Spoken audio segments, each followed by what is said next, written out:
You basically looked at it and said, okay, we got 10, 20 stories of fire. You know, we'll deal with it. We'll get up there. You know, we'll get to it. There are fire crews just screaming into this area from every conceivable direction. By this time, some of the top chiefs in the department had joined Chief Pfeiffer, running the command post, sending guys upstairs. Every time I looked around, it was new faces. Some that I recognized. I had seen Chief Pronti, great guy, white hair, mustache, the perfect grandfather that you'd like to have. I remember seeing Lieutenant Fodi, who was working with 9 Engine. Said hello and then started going up. Another of the men who went up was Lieutenant Kevin Pfeiffer. He was in charge of Engine 33, and he was the chief's brother. I just remember we both looked at each other, said a few words, but it was more the look with a real concern that this was going to be something tough. It's going to be a tough job. It's going to be a long job. They'll put it out. That's what they do. The last time Jules had seen his brother was an hour ago, at the firehouse. As far as Jules knew, Gideon had followed Tony, the probie, into the tower. When we had left for the odor of gas in the street, for me, it was in the engine. And then when we arrived to the Trade Center, he went up immediately with the guys. So for me, my brother is going up the stairs. It turns out, Gideon was with Tony. Engine 7, ladder 1. This is Firefighter Benetados. But Tony was still at the firehouse. Yeah. No, I was off duty. And now he'd been ordered to stay there. Everybody's been recalled. All available units must come back to the firehouse. While Tony tried to keep up with the phones, this is Firefighter Benetados. Gideon took his camera and started walking down towards the Trade Center. He was sure his brother was inside, and he wanted to get to him. I remember slowly walking down to the World Trade Center. What really sticks in my mind is passing by the people and filming them and filming their astonishment. And the eyes saying, this is not happening.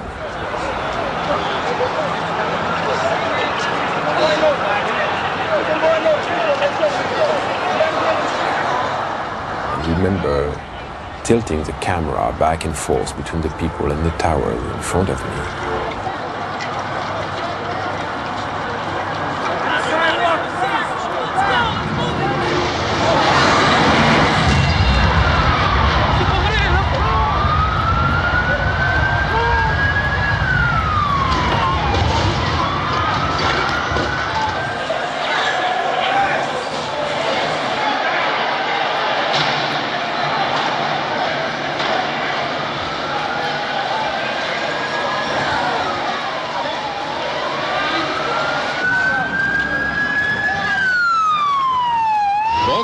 Of the World Trade Center have been hit by aircraft. Both are in flames. Both suffered explosions.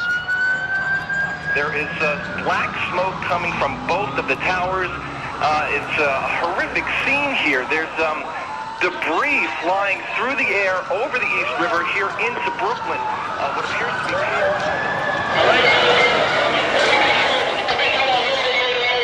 Mayday. There were 2 planes. I saw the second one hit. It hit the other tower. All we knew was that a second plane hit, and we had a lot of people trapped. Stay together. Stay together. Let me know what's going on. It's going to have to walk. You have one way to go. Second plane is with motherfuckers. Now the chiefs would have to set up a whole other operation over in Tower 2. I'm going to send him up.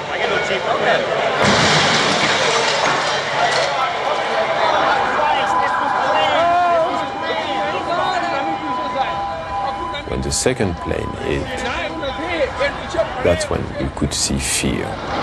Both of them are on fire. We could see it in everybody's eye.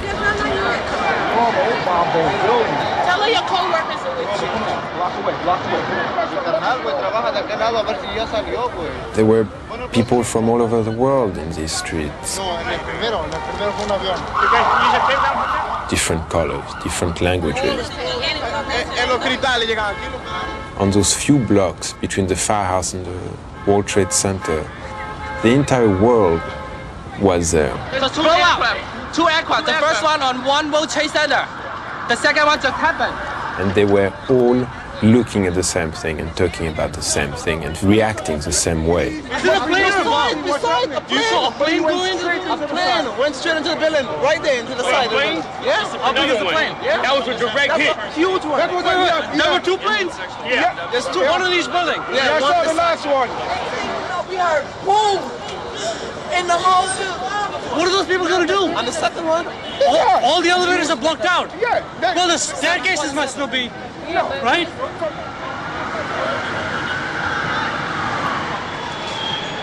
The stairs were crowded. People were coming down burnt. Upstairs in Tower 1, the guys from my firehouse were now 10 floors up and climbing.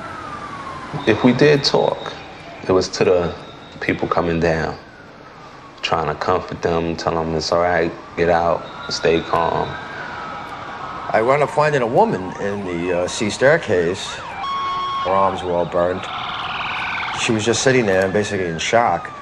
So I picked her up under her arms, and I put her in with a group of guys, and I asked the group of guys to, take it down. I spoke with one person. I think the highest floor that I had heard was about a survivor from the 80th floor coming down. So we know that that was intact. We knew it was going to be a long haul getting up there. And you had to try to conserve as much energy as possible, if that was even possible, I'm hot. I could feel the blood in my neck pumping. I could feel my whole, my whole heart, my whole system is really working. I knew we had to get up to help people. We had to get up there. I knew we'd get there, but it was just going to take a while. You're talking about thousands of casualties and thousands of potential casualties. They was pretty much saying, God bless you, can't believe y'all going up and we're coming down. People, they pretty much said, why are y'all going up there? Get out.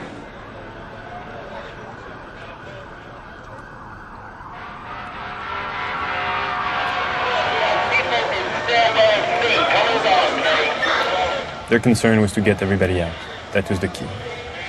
As much people out as possible.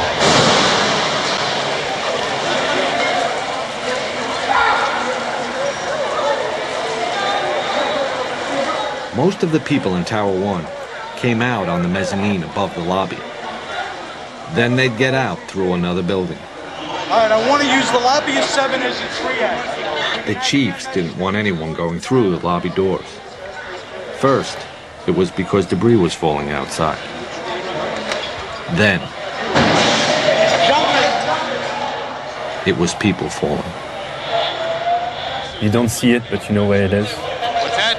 And you know that every time you hear that crashing sound, it's a life which is extinguished. It's not something you could get used to. And the sound was so loud.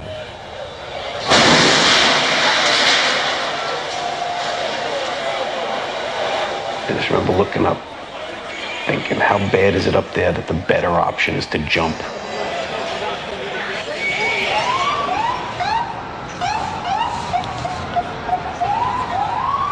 Let's go, get off the corners, let's go! Like something out of the Tower Inferno, like a movie.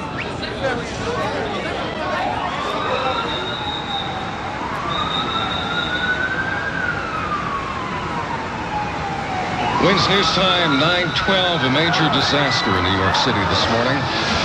Breaking news now on 10 110 wins. Well, we now have some insight as to what's going on. The